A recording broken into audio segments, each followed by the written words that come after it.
Welcome, dear net aspirants, those who are writing in Education 09. To introduce myself, I am Dr.I.JESUDOSS, a former Associate Professor and a Research Supervisor from St. Xavier's College of Education in South India. I am constantly uploading videos for net aspirants both in paper 1 and the education, and also for CTET. So this particular YouTube channel, this is a new channel I have started already. One video I have uploaded.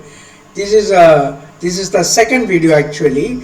The name of this YouTube channel is JESUNet.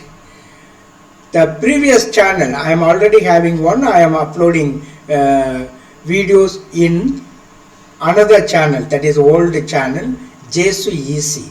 So you are most welcome. I will be giving it in in the description box everywhere, even in the topic itself. I will be giving in the thumbnail itself. I will be giving my YouTube channel name. You are most welcome to enter into the my YouTube channel and then see all the videos. Give your suggestions.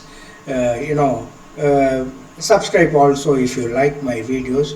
I want to give all the videos in education paper as well as in paper 1, and my approach will be like this. Each unit will be having different subheadings. For example, in this video I am going to talk about Samkhya philosophy and also some model questions. My approach will be content plus questions, explanations. I'm sure that way you'll be able to understand the concept so easily. So, I'm not giving one unit fully. Later on I will be doing that also in a different style. But I would like to give you each concept in an explanatory way, and also I will be giving some questions also. You are most welcome to follow my approach. I will be giving in Unit 1, but I will just give everything, Unit 1, which subheading, all these things, along with questions. I will give some, the gist of the matter. In other words, the summary of the entire concept, and then I will be giving some questions. So that way it will be easy for you to finish one area completely, and you will have some sort of a comprehensive idea or thorough knowledge on this particular topic. So that is my idea. I will be giving many topics like that. I would be covering the entire syllabus with the different videos on each subheading. So dear friends, support me. You can give your suggestions. I will be giving my email ID also in the description box in the YouTube channel.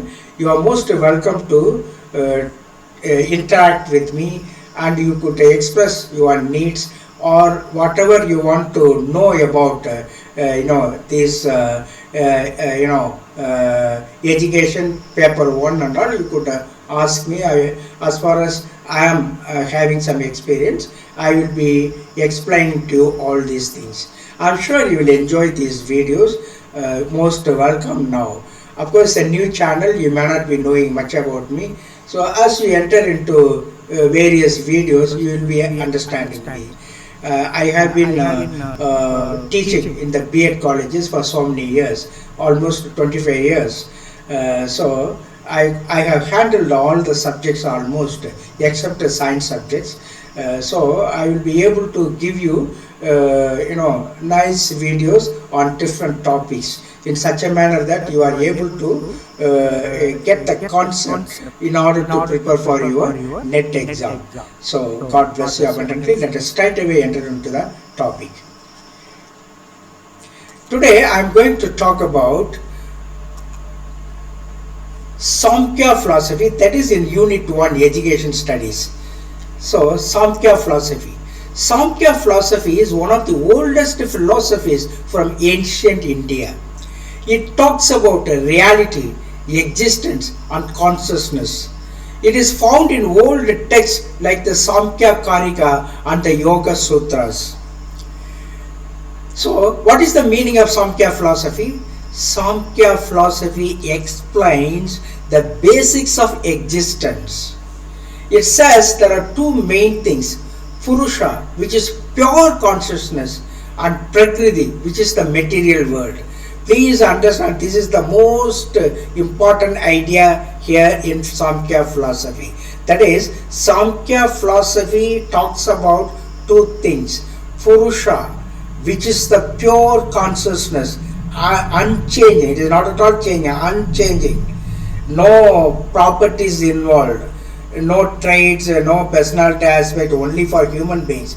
It is, maybe it is God. No, that way you can explain it away. So Purusha, which is a pure consciousness, and Prakriti, which is the material world. We are in Prakriti. Prakriti full of desires, ahamkara, goodness, badness, everything. So we are in the material world.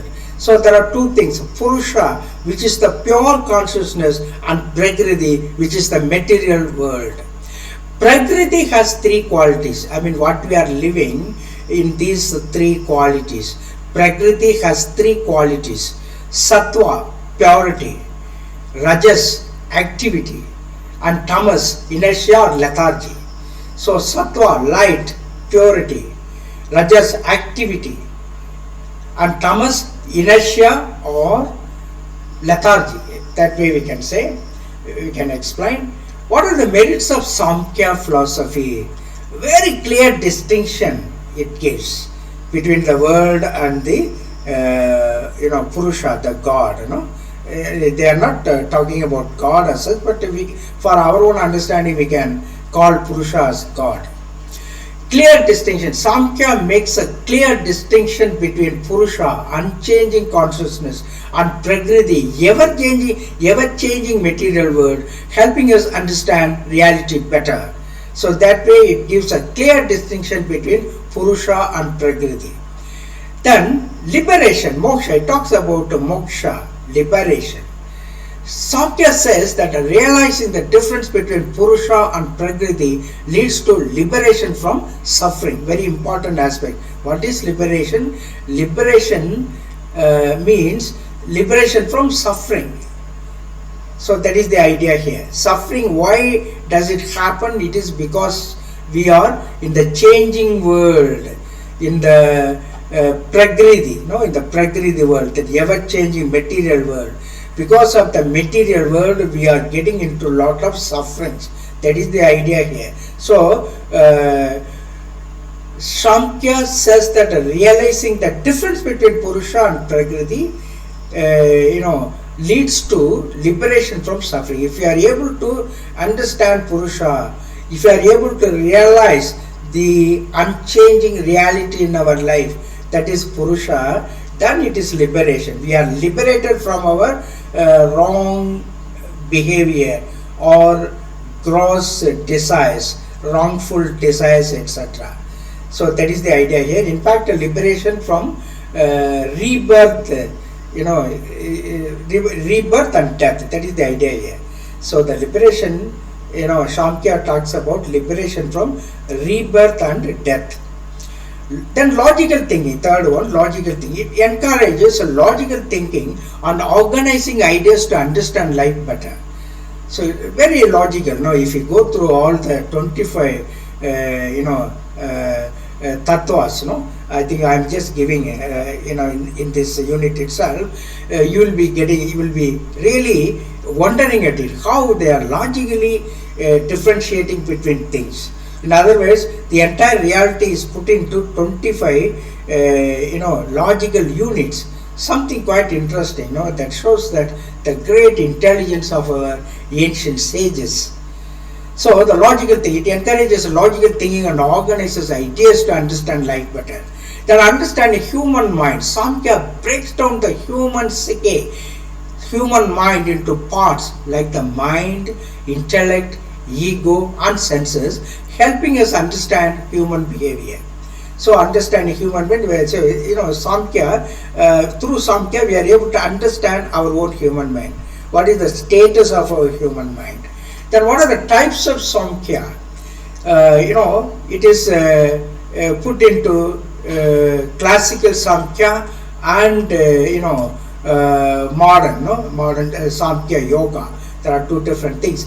Classical Samkhya, it is the original Samkhya explained by sage Kapila, talking about 25 principles of existence. So classical Samkhya is the original Samkhya in ancient times, explained by sage Kapila, talking about 25 principles of existence. Classical Samkhya philosophy, as expounded by sage Kapila, outlines the principles of existence known as the 25 tattvas or principles. These principles form the foundation of Samkhya metaphysics. Here are the 25 principles. Very interesting note. Sometimes questions may be coming from this area. Purusha, the 25 principles, what are they? First one is Purusha, consciousness. Everything is logically done here.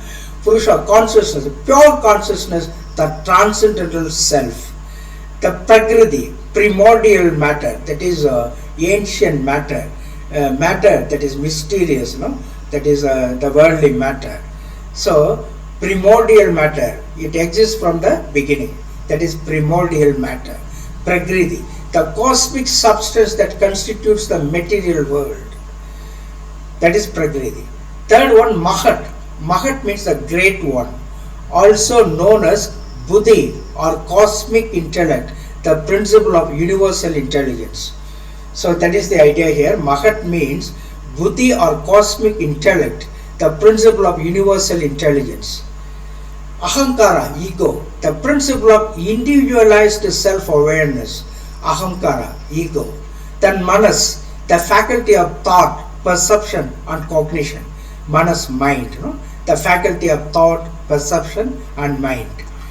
And sixth one, Buddhi, intellect, the faculty of discernment, decision making and understanding. So Buddhi, the faculty of discernment, decision making and understanding, that is called Buddhi or intellect.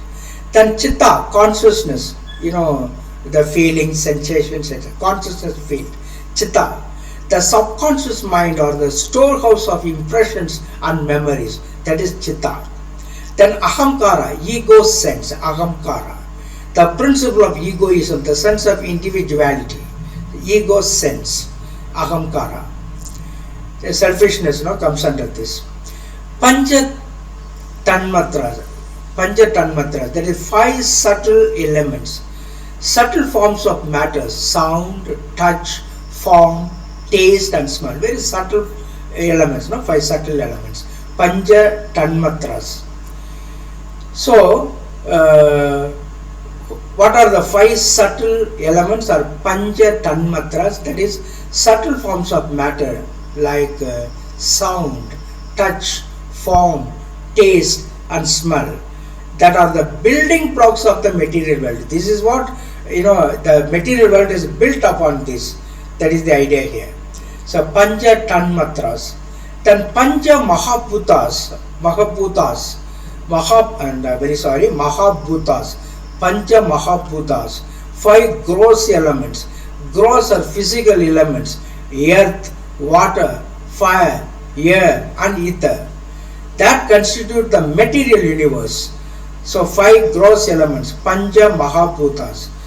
Gross are physical elements, earth, water, fire, air and ether, that constitute the material universe.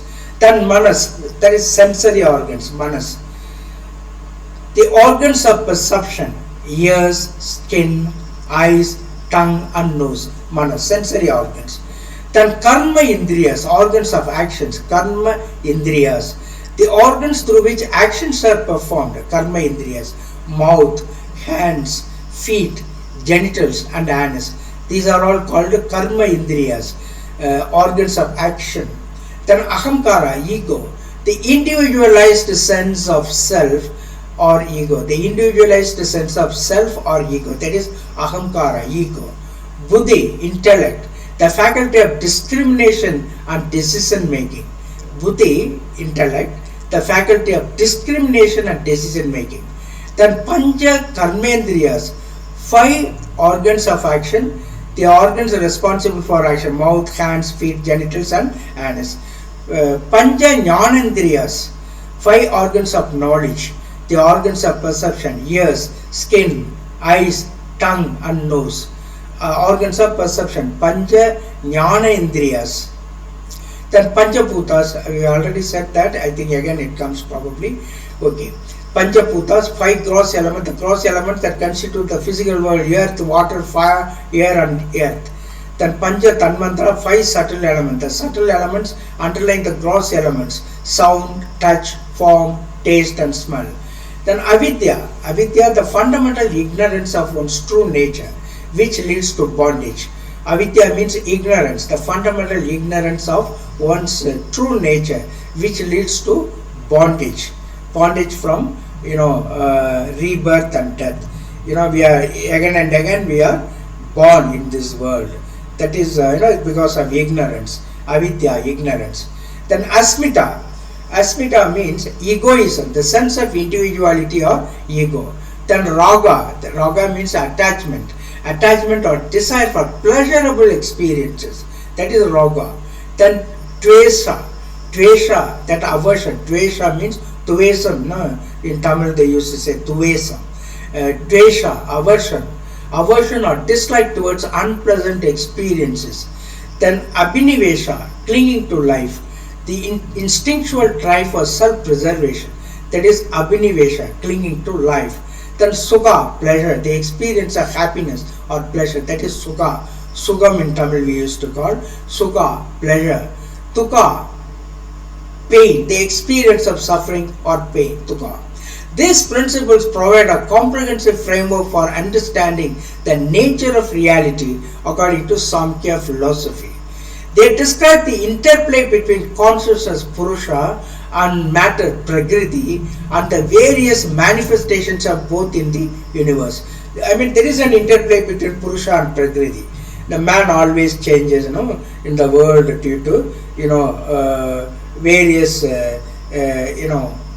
these matter aspects, as we have explained, through Indriyas.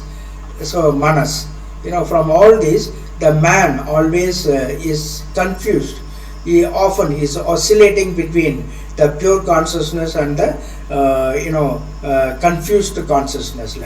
So that is the idea here. There is an interplay between consciousness and matter and the various manifestations of both in the universe. Then Yoga Samkhya. This combines the Samkhya with the yoga practices like meditation to reach self-realization. Yoga Samkhya, this combines the Samkhya with the yoga practice, action, exercises, that physical, pranayama, everything. So, Yoga Samkhya means Samkhya with the yoga practices like meditation to reach self-realization. There is a Neo-Samkhya, there is a concept called a Neo-Samkhya. It is a modern interpretation of Samkhya, blending it with the modern science and psychology. So there are two, classical Samkhya and Neo-Samkhya. Now, educational implications of Samkhya philosophy. What are the educational implications because of this Samkhya philosophy? It implies a holistic education, all-round development of the students, holistic education. Samkhya philosophy advocates a holistic approach to education that encompasses the intellectual, emotional, and spiritual dimensions of human existence. It emphasizes the development of critical thinking, self-awareness, and ethical values. So there is holistic education, first one.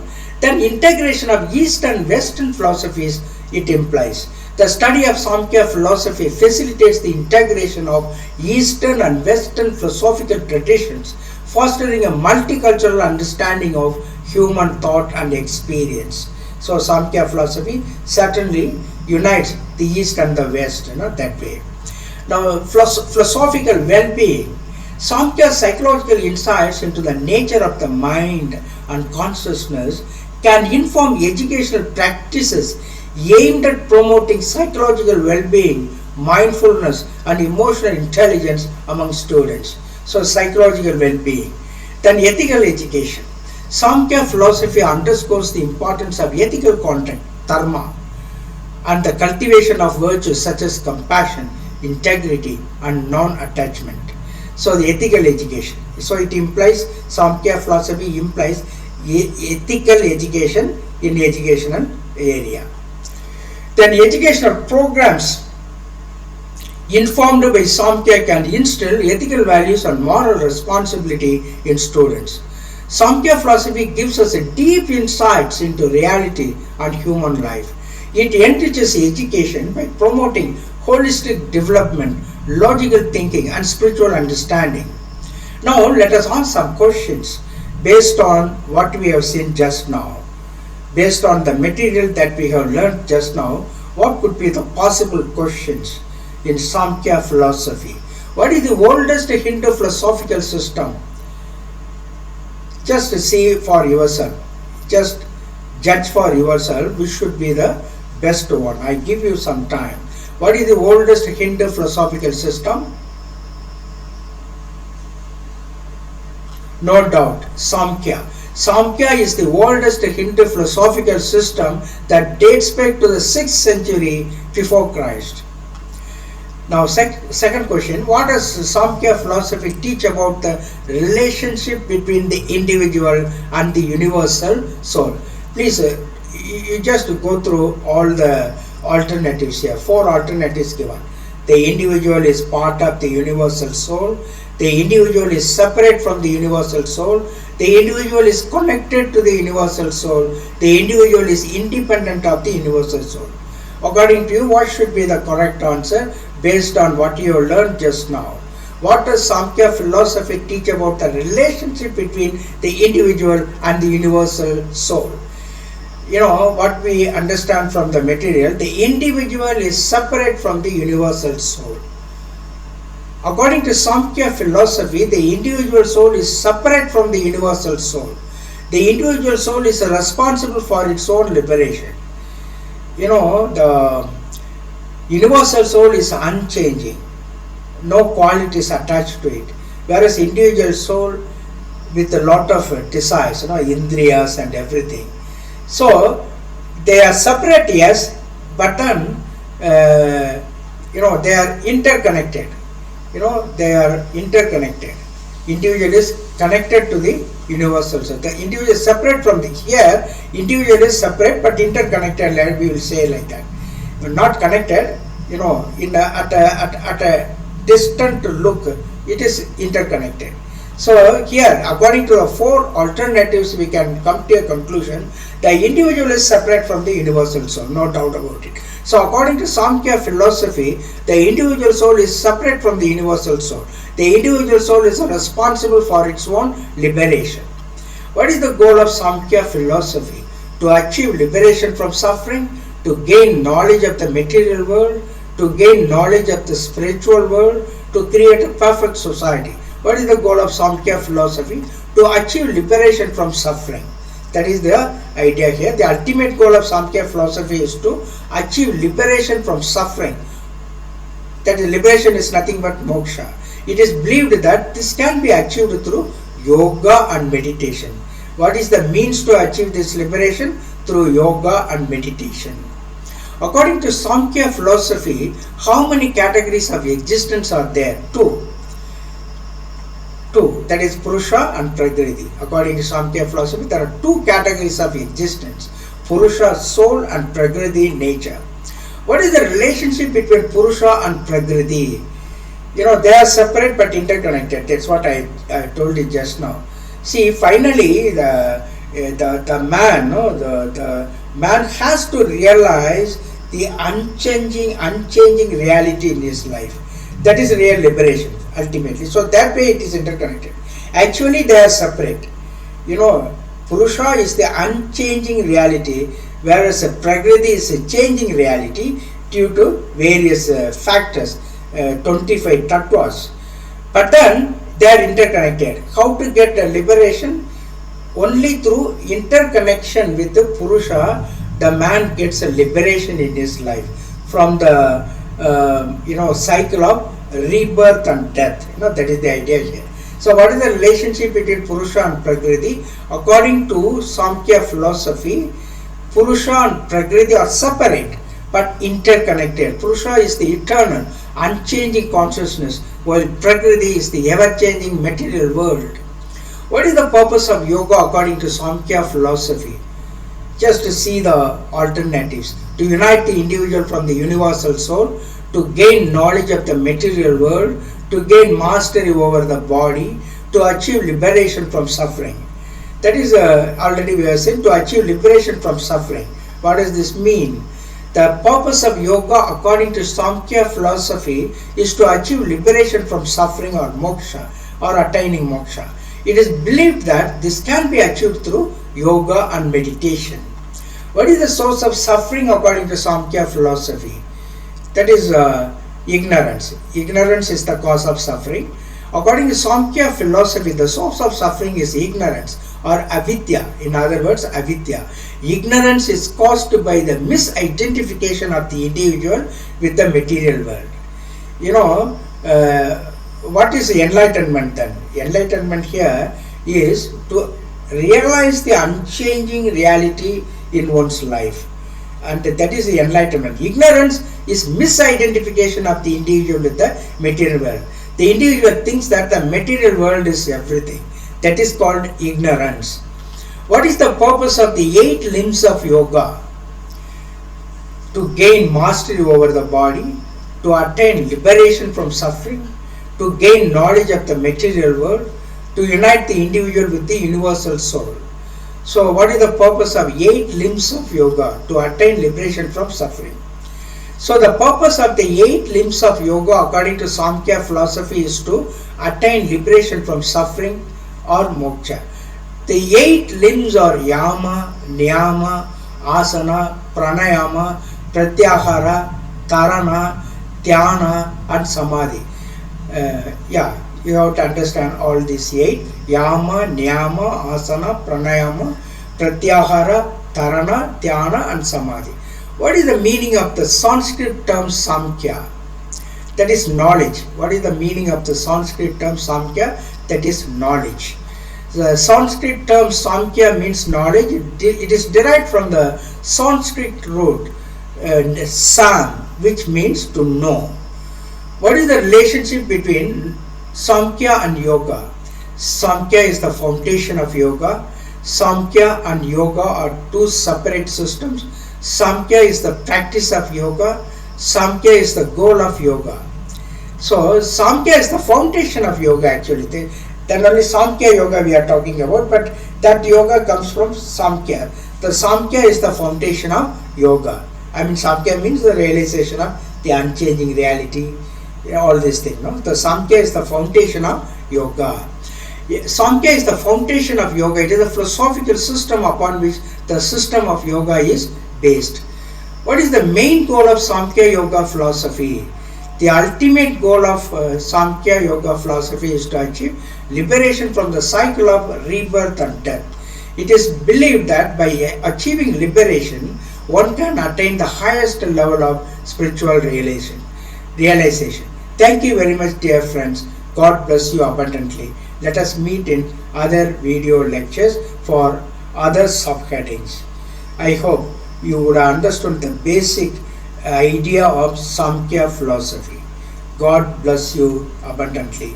Continue to support me and understand me. I am sure I will be able to give quite a lot of videos for your benefit. God bless you. Thank you for your presence.